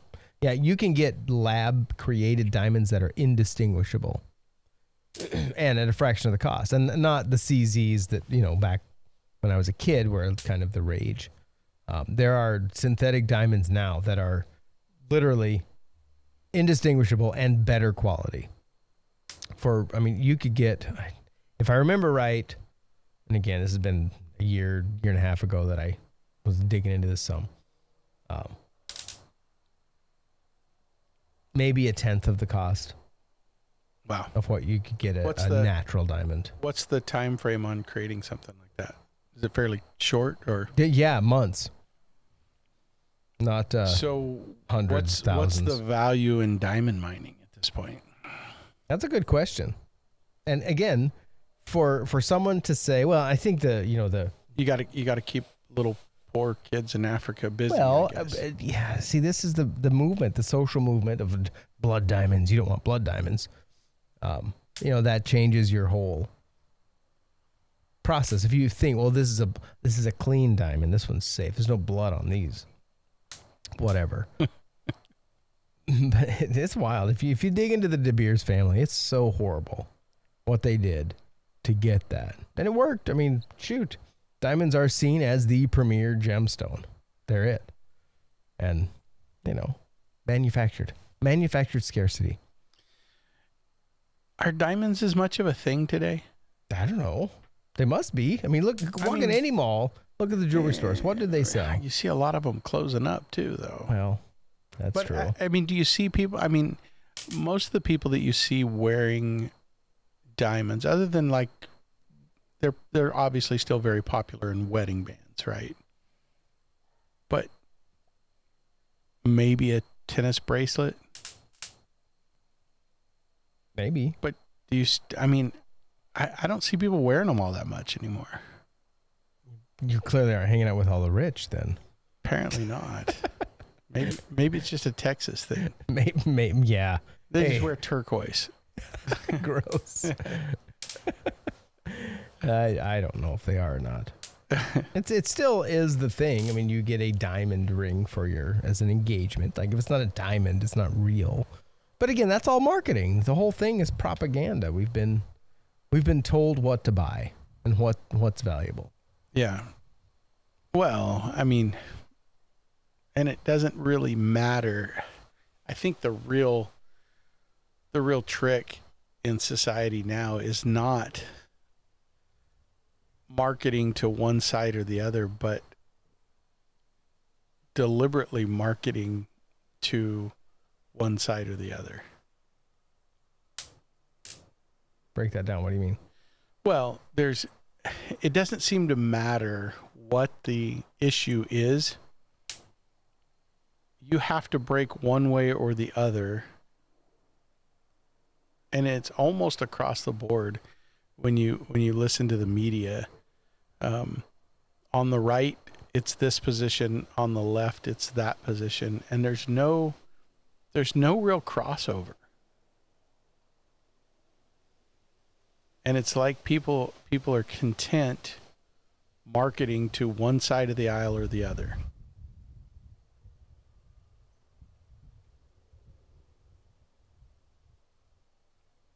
The jerseys that are selling right now. Nobody buys a Kickers jersey. Nobody shows up with a Kickers jersey at a ball game. They do now. It's tight ends. Mm-hmm. It's quarterbacks, wide receivers. Well, it's defensive ends. It's the Air Jordan. I mean, why are shoes so ridiculous? I have no idea why somebody would pay that much for a $3 shoe. Yeah, because someone else said it's cool. The right person said to do it. Well, I'm not so cool. You know where I go? I always go to the markdown rack to find my shoes. Yeah, but does that mean it's the name brands that didn't sell, or Maybe. is it a non-name brand? Like, is it deliberate? Is there non-name brands anymore? What do we have? Well, I mean, there's not like Payless Shoe Source anymore. Oh yeah, there is. But they carry the other brands, so I don't know if they have their own label. Maybe they do. But everyone's got their own thing now. Of course, the big rage now in a $2 shoe that you can spend $60 on is the Hey Dudes. Yeah, you mean the slippers? Yeah, the man slippers. It's outrageous because that entire product is built off of guys wanting to go out in their slippers. It's the same reason that joggers exist.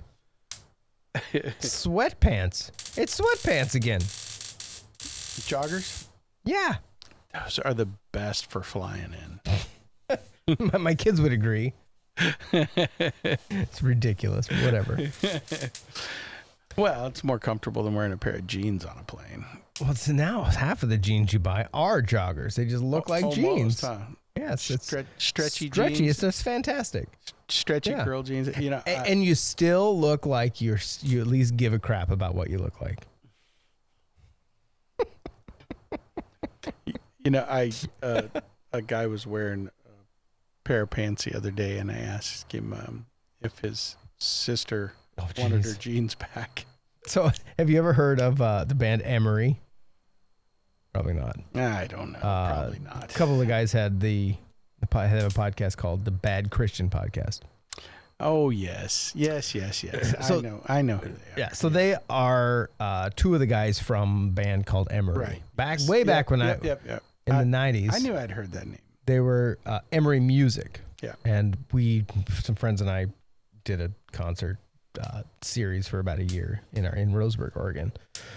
And we brought them in at least once, maybe twice. And Nate Allen was the guy who kind of headed that up, so he had the connections. He brought them in.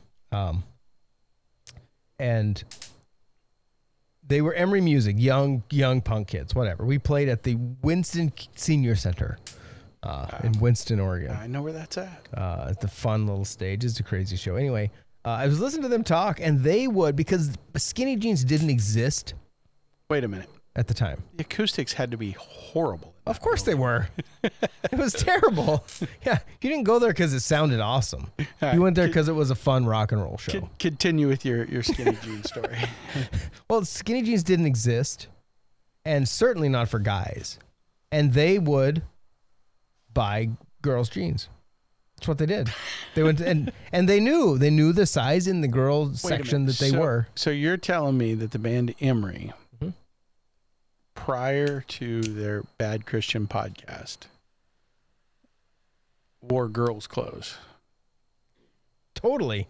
Well, that explains so much. Every other band did. They also sat under Mark Driscoll, I think, at Mars Hill. I think one of them did, right? Mm-hmm. Yeah. were both of them there? I think so. Yeah, they don't have a lot of positive things to say. In fact, I did hear one of the interviews that they did with somebody that was much more intimately associated with Driscoll, and they kept trying to bait him to say more negative things than he was willing to say, and it was kind of interesting because it was very clear that they had an agenda that they were pursuing there. Oh yeah, it wasn't truth that they were after. Mm-hmm. Yeah.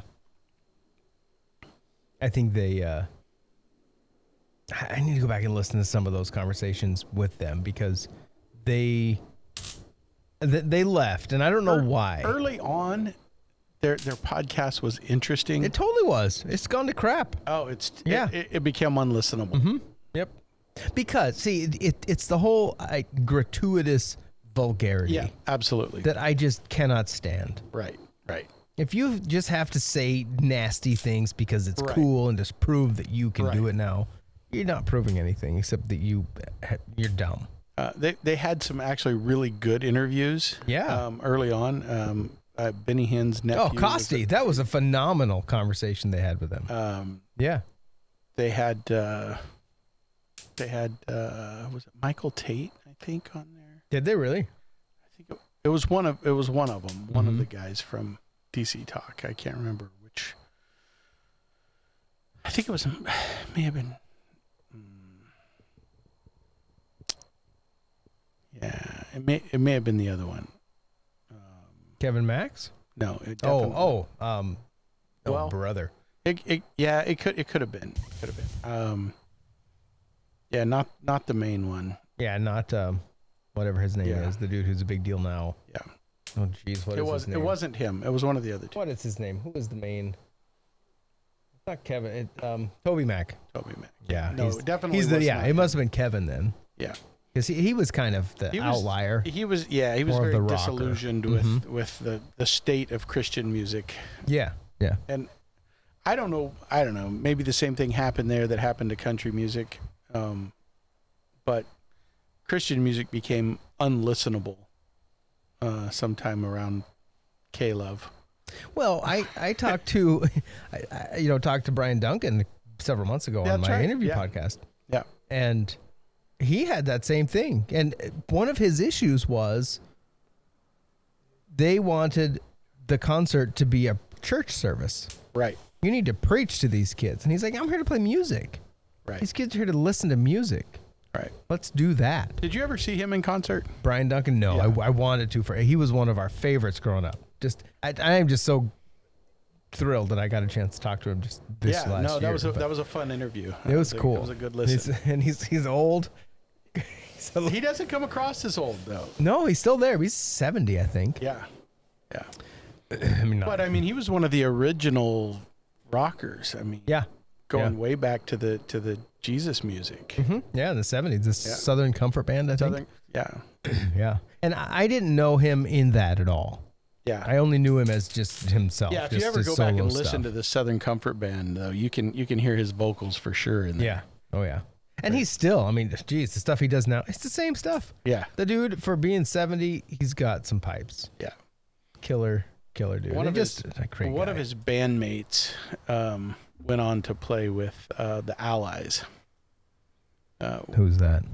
I don't remember the Allies. When the Allies did some really good music for a few years. Yeah. Bob Hartman, not Bob Hartman, that's Petra. Bob Carlyle. Oh yes, yeah. The only thing anybody knows him for now is Butterfly Kisses. Yeah, but Butterfly Kisses at night. That was before that. When his opening line at the concert was, "We got loud guitars and a rockin' band." That was Bob's opening line? Oh, yeah. It's fantastic. At the top of his lungs. Just a great... That was by far one of the best Christian rock albums of all time. Long Way from Paradise. Okay. Well done. Excellent. Well done. So what kind of prompted that was I saw Brian Duncan. Brian Duncan opened for the Allies. Ooh. in Medford, Oregon. Okay. To one of the high schools there. So I did get to see a lot of the really good bands in the late 80s, early 90s. A fair number of them. I wasn't really, well, I was young still then. And you got to interview the radio host from Coos Rick Stevens, yeah. Stevens. Yeah, I Played a lot of that good music. Oh yeah, and then it all just went away. It did, and part of that was local radio mattered back then, and I think we had an abrupt end to that conversation. I would love to go back and touch base again. Did you offend him at the end? I think so, and I feel bad. I really do. And I mean, he had to leave because they had their satellite went down at the station, so there's some issues going on. But I don't know. I didn't mean to offend him, but I asked him if terrestrial radio is dead. I think is what I said, something like that, and he totally kind of got defensive about it. Yeah, but I think terrestrial radio is dead or dying.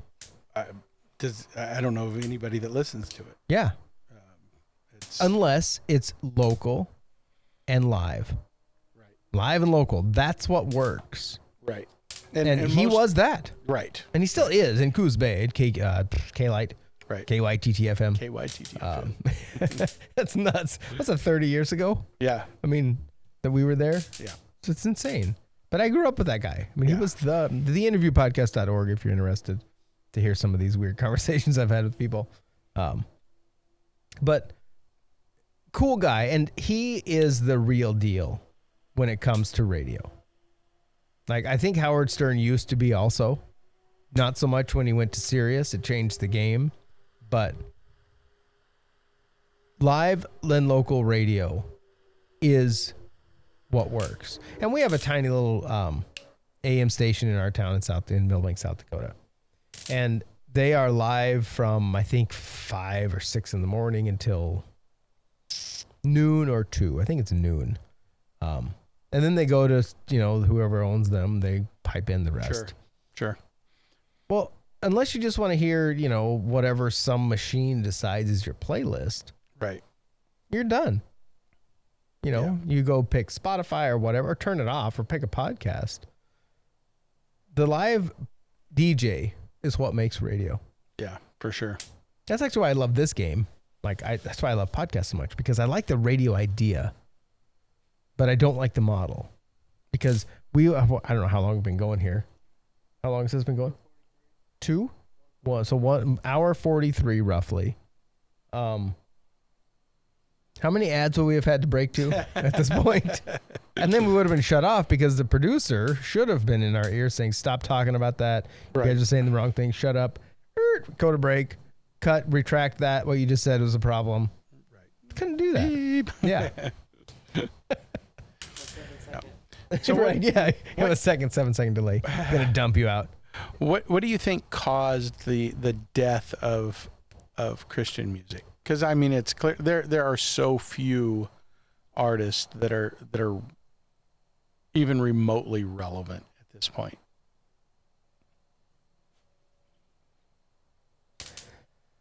I don't know, other than probably the music industry itself, because I mean, even in the secular world, that bottle almost fell off. That would have been a problem. The suits that are on the top floor, in these big record labels, it's Hollywood's the same problem. They own everything, and I mean, Taylor Swift even is a result of that. I mean, she had to go out and remake her music because she doesn't own her catalog. Yeah, but she sold it. Of course she did. No, well, I know, but the problem is all these people did. And then she remanufactured the same... Exactly, yeah. It's trash. Taylor's version, yeah. Same trash and sold it to people again. Well, she sold her soul first, but that's fine. But like Andrew Schwab, lead singer for Project 86, a band I grew up with in the 90s, loved them. They signed with Atlantic Records I think in the early 2000s. POD was one of the first big crossover Christian rock to secular rock. And interestingly, they're on a new tour right now. They signed with Atlantic, big deal. They got money. Project 86 signed with them as well. They had a whole bunch of music they wanted to go. Their producer, and actually I heard a lot of this story from Andrew Schwab was on the Bad Christian podcast a few years ago. And it was a great conversation, again, back when they had good chats on that show. But he talked about they weren't allowed to put the music they wanted to put on the record. Yeah. Because it just wasn't it. So I think that's a big part of it is these big suits said, this is what's going to sell. This is the thing we're going to put out. We're not going to put money behind the rest. Who is I'm not a huge fan of their music, but had heard some interesting conversations with the guy. I think it was the worship band that came out of Mars Hill. I'm drawing a blank on the guy's name. He drew quite a bit of controversy. Quite an interesting backstory to a song of his. I think it's called The Prayer. And it's really about his struggle with the death of their child at maybe a few weeks old. You know what I'm talking about? I don't right offhand, but I'm going to find out. You're drawing. Keep going. I'm going to search. Okay. Well, in the middle of that song, he drops the F-bomb in his conversation with God.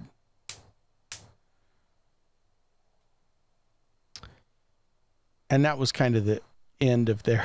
Oh, that would have been the end. Absolutely. Yes. But it's the most real song I think you'll hear. Geez, this is not coming out well. I don't know. I don't no have, answer. I don't have my Andrea. I should. Andrea Bocelli. That's probably not it. No. Yeah, I don't know. I think it's fascinating that, like, if you listen to the CMA, not CMAs, the Dove Awards, you know, that was the Christian version of the Right. Is that the Grammys? Would they be? Is that right? Are the Grammys music? I think they are. Yeah, I'm terrible. Are they? I don't know. Huh? Yes.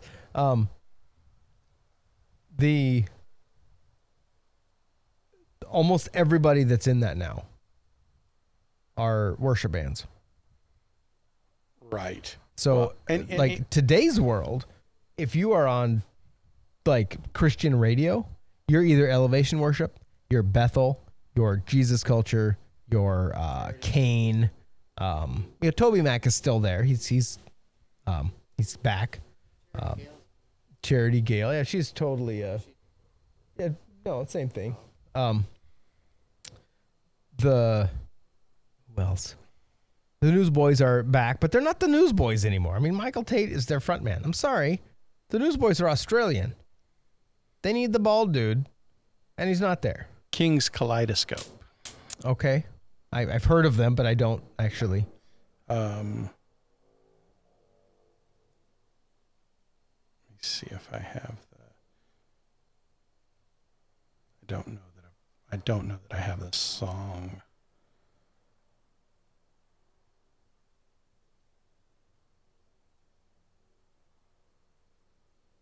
Anyway, this is another example of when radio would have died right now. Right.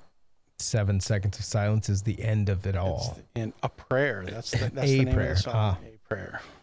Yeah. Rush Limbaugh talks about that dead air. He loved dead air. He didn't mind it at all, did he? No, but he learned because he was on terrestrial radio, and he learned 7 seconds is it because their machines were automated. If it went too long, they would kick a commercial automatically because they were afraid to lose the audience. Silence is good. That's why baseball announcers are the good ones shut up a lot. There was an old guy, Craig Schlesinger knew him. He called baseball. and there was the team came to Roseburg one year, and that guy came, and so I was at that game, and Craig went there as well, our pastor at the time, and so I went and sat by him, and he was up there with his buddy, right by the press box, because his buddy was there, and he talked about the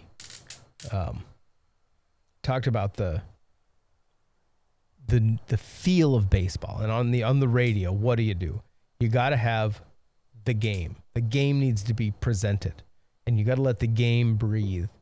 And he said, so you say what's going on, and then you sit back and let the crowd, let the sound of the pitcher, let that ball smacking into the catcher's glove, let that be your, you're telling a story with nothing. Right. And so he's like, it's awesome because you get in there, you say your thing, and then you back out and you let the air breathe. And radio doesn't work that way. You can't allow air. Just dead air is a problem. Yeah, and it's got to be highly scripted. Totally, yeah. And I think that's why I get frustrated when I watch sports today, because those guys can't shut up. It is nonstop blather. And some of them are just so bad at it, too. There's some that, John Madden was just a delight to listen to. Yes, I know. But yeah, he made the game. There's some of them. One of the ones that drives me crazy is Chris Collinsworth. That guy just does not ever shut up. It's just constant, like, word salad coming out of his mouth. Did he step in when John quit? Is that right? I don't think he took his role. There was quite a bit of shuffling. Everybody's broadcasting football now. I mean, I think this year Disney has some football games. Nickelodeon, for crying out loud. Oh, yeah. They have Nickelodeon broadcast did you of see football. Some of those goofy things they tried to do last year? No, I've watched about this much football. Cartoon, yes, yeah. Yeah. It's a game. Yeah. They're trying to gamify a game, for crying out loud. Yeah. Well, they want to keep selling it. Well. And honestly, I mean, whoever the marketing is behind the NFL, they really need to have a conversation with MLB, because they're losing viewers. The Major League Baseball? Yeah. It's because they have a clock now.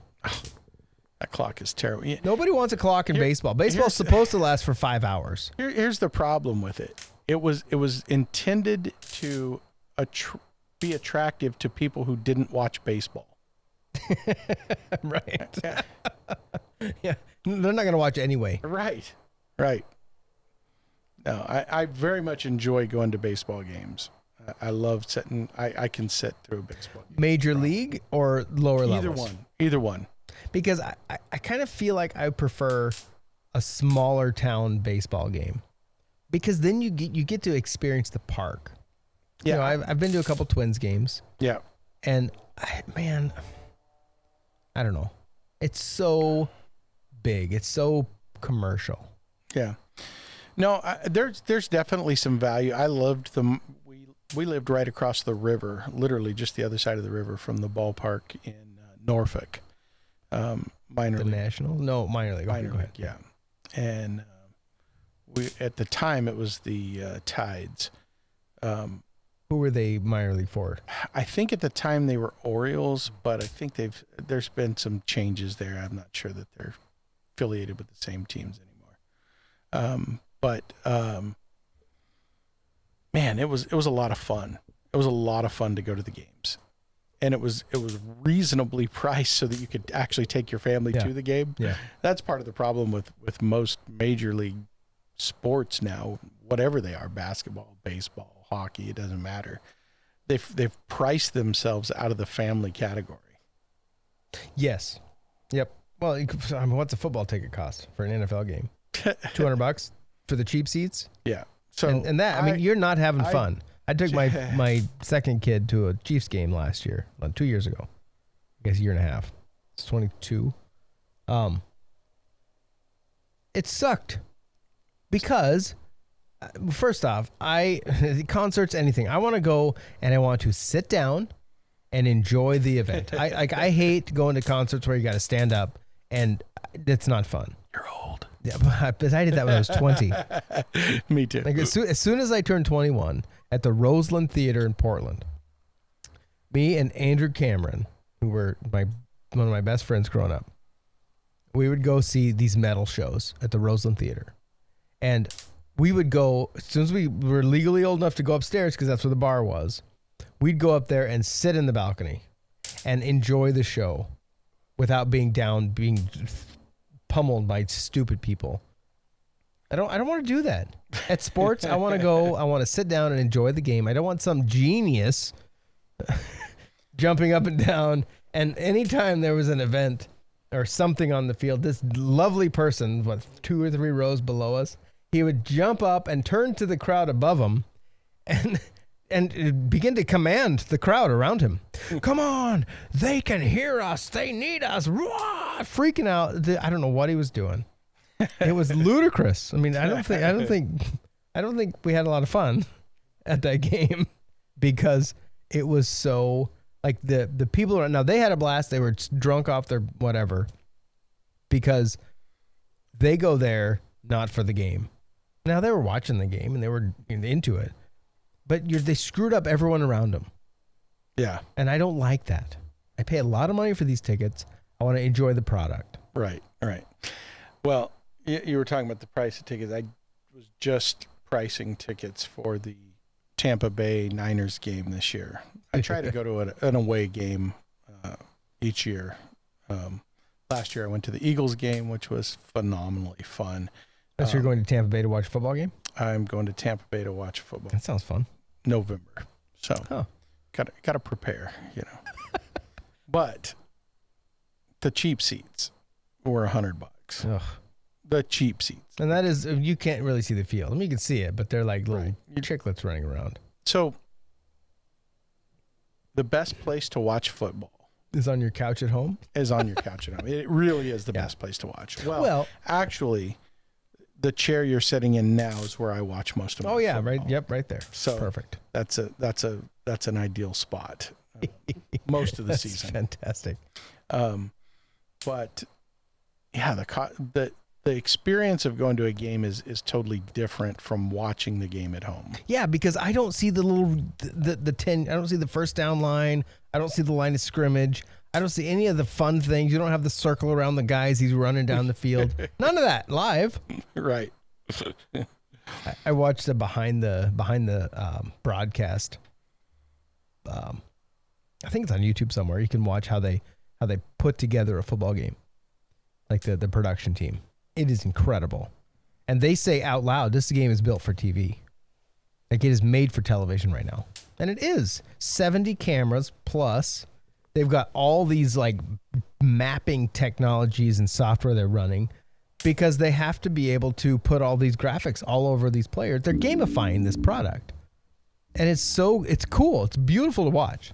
Yeah, not live, or not in person. I mean, yeah, it's a different product. It's a different product for sure, but it's a different experience. I do enjoy going to the games.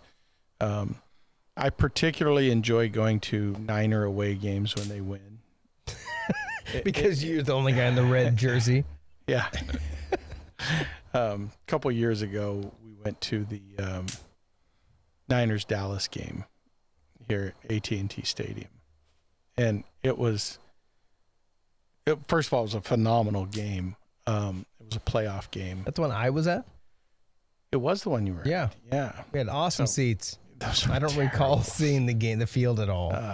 Standing room only in Texas Stadium is terrible. Oh, geez, don't do it. Yeah, no. Because you're watching it on TV at that point. Essentially, yeah. And it's not comfortable. The most uncomfortable place, yeah. But it was fun to harass the Cowboy fans. So, well, and the atmosphere is cool. Like you get in amongst all the crazy, it just becomes electric. It really does. Yeah. So that was those are fun events to go to. Mm-hmm. But that's why I usually go to one a year. The other 16 games I watch from home. So Mayor Adams in New York City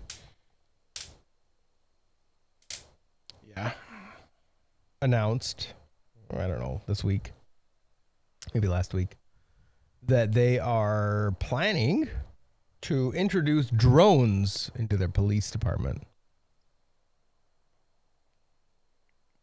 For surveillance purposes? No, not that. For helping to catch criminals. And I thought it was wild, the report I heard. Whoever's controlling it, it's someone, a gamer, essentially, is, in the back controlling these things. And they are accompanied by a lawyer to ensure that they're not violating anyone's rights.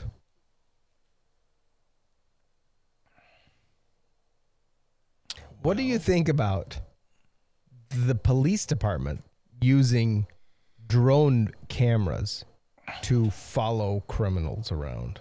To follow criminals around. And, their claim is, well, there's a robbery in progress, and so we're going to throw these drones up in the air, and then, we'll be able to have an eye in the sky. Pick them up a little quicker. Well, we can get there in seconds or minutes, and right. Then we don't have to worry about our guys actually having to walk over there or ride a bike or whatever. Well, you might be able to track somebody quicker. I mean, there could be some benefits to that. Well, and I think that's what they're claiming, but this just feels like we're going so. I mean, is this Minority Report now? What are we doing?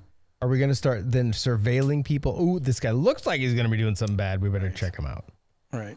Well, I guess just in general, you don't have an expectation of privacy in the public.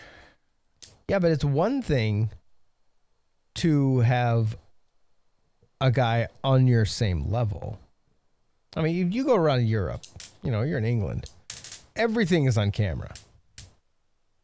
I don't like that. And I certainly don't like that in America. Right. No, it does make you feel very, there's like big brothers watching you. Something. Yeah. It's terrible.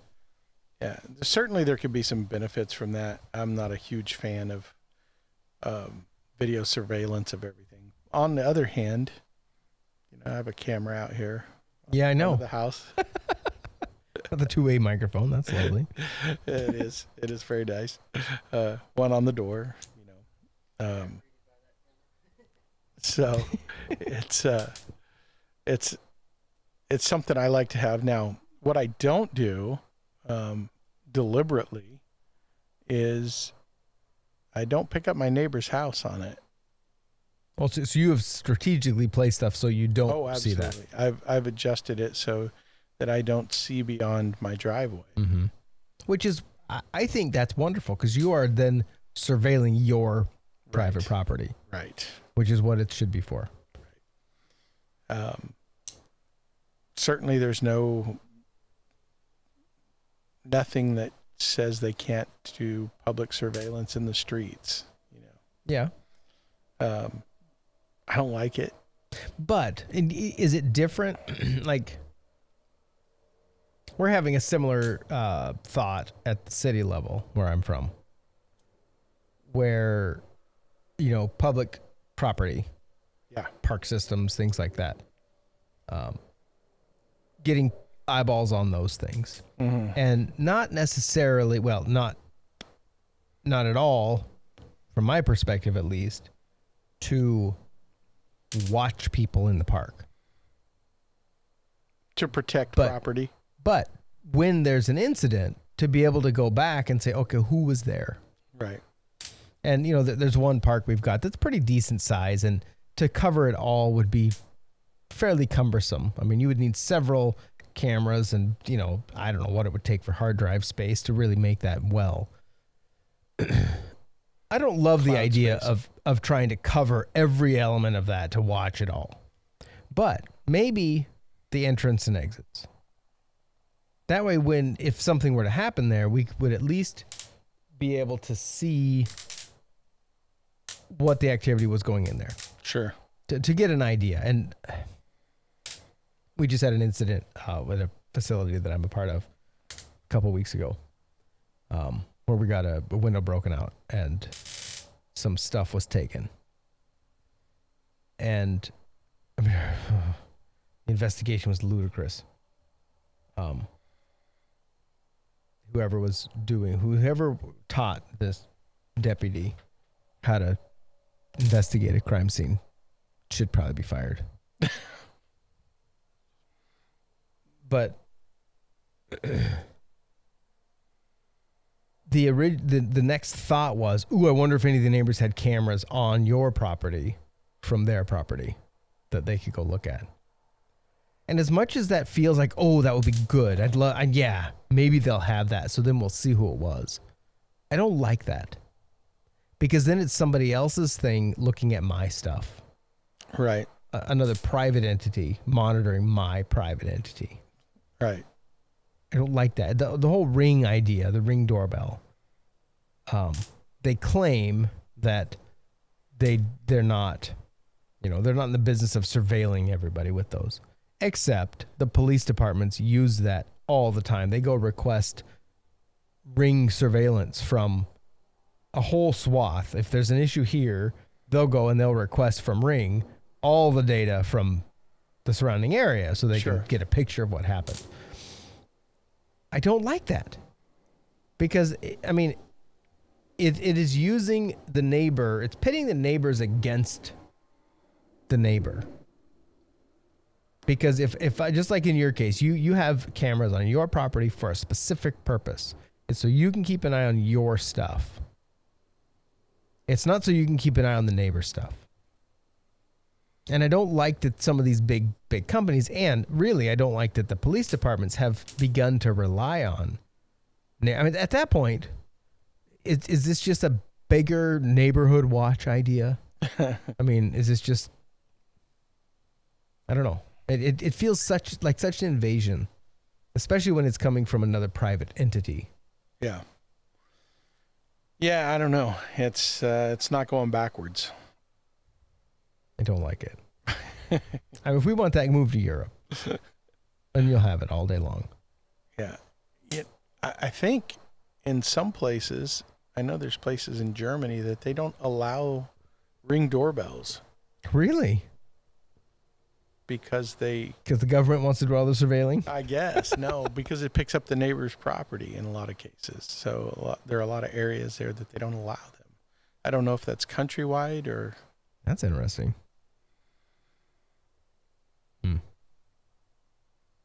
I like having a Ring doorbell. Yeah.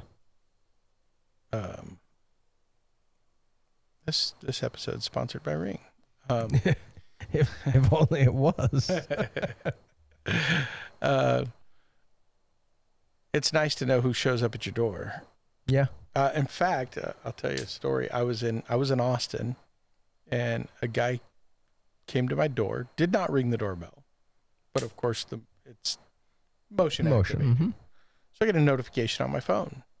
So I'm looking at my phone, and this guy's trying my door. He doesn't knock. He's trying the knob to see if he can open it, which was locked, so he couldn't get in. He tries it a little bit, looks around, and then goes back to his truck, which he had backed into my driveway. We live in a small community, right? So I called the local PD, who was out here in about, man, he called me back. I called the dispatch, and he called me back within about probably 2 minutes. Really? And they tracked the guy down, who claimed he was just confused about what house he was at. He asked me if I wanted to press charges. I'm like, I don't know what I'd press charges. Yeah, what would you press? For. Right. What is the charge? Stop it. You came to my door. Right. But, clearly he was not up to any good thing. You don't back your truck into somebody's driveway and try to walk into their house, So, well, it seems pretty brazen though. I think most criminals are. Right? I go into a lot of places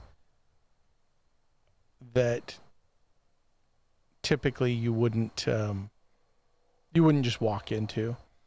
I'll tell you what, you throw on a safety vest. You can and get away walk with in anything. like you own the place, and nobody says anything to you. Really? It's pretty incredible, actually. I've seen that a lot. Like, nobody will question you. This is not an endorsement of doing that, by the way. But I mean, even just walking into a place like you own it, people seldom question you. Mm. It's very, very rare. If you act like you are confused or timid, somebody's going to question you. But if you walk in like you know where you're going and what you're doing, even if you don't belong there, people are likely not to question you. So, years ago, I worked at a plywood mill. And me and a friend worked the same shift. And we learned that if you were walking through the plant like you were going somewhere on purpose, I mean, there were many times, and not that we totally screwed off, but there were times when we probably should have been doing other work, and we were not. So, I mean, there were times we would be walking down together, which I don't know why we would ever be doing that. And the foreman walks by. This is the boss. And, you know, we're walking like with purpose. That's Absolutely. right. Yeah. And hey, how's it going, guys? Good. Yep, good. Move right on. We did not have anything. And we were, yeah. So yeah, if you walk that's exactly right. If you walk like you're going somewhere on purpose, you walk into Lowe's, walk into Home Depot. Yeah. If you walk around and stop and look around, then everyone, oh, what can I do for you? I don't want, no. Leave me alone. Right. It's like the, I think it was a Parks and Rec episode. Ron Swanson's character, or Nick Offerman, Ron Swanson. I totally identify with that guy, by the way. Walks in and, hi, can I help you? I know more than you. This is the first answer. I know more than you. I'm good. Okay. And the kid just like shrinks. But you feel like that sometimes. But if you walk in like you know what you're doing, most of the time, right, you will you'll get away with it. Right. It's a good lesson for going someplace in a stadium that you're not supposed to be. You mean like into the VIP section? Right. Just walk in there and sit down. Walk in there. Except when they have good guards that are actually paying attention. I don't know. I haven't been enough of them to really try. Again, not an endorsement of this activity. Try it. Not endorsing criminal activity. No. Active activity. Yes. So my impression of this cigar cut is, if you can find it, buy it. I think it's certainly worth it. Yeah. No, it's good. Now, this is not a cheap bottle. No, it's not a cheap bottle. So it's a tasty bottle, though. Yeah. Very rye, though. Very much. Yeah. If you're more into the bourbon flavor than a rye flavor, you may not like it. Yep. It definitely is strong on the rye. Mm-hmm. But it's a good addition to the family.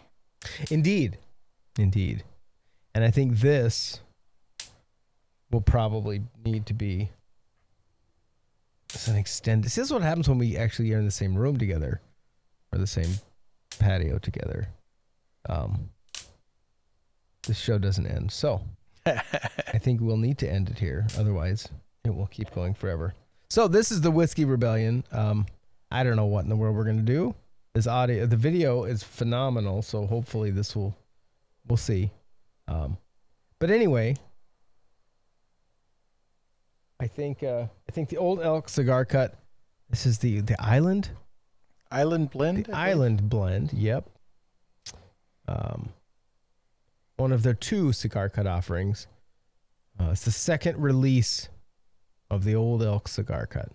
So, certainly worth a consider if you can do it.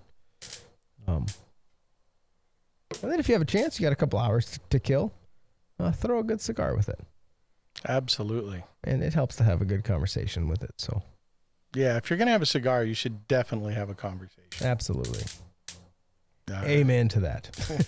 All right. We will see you hopefully on the next version of this show.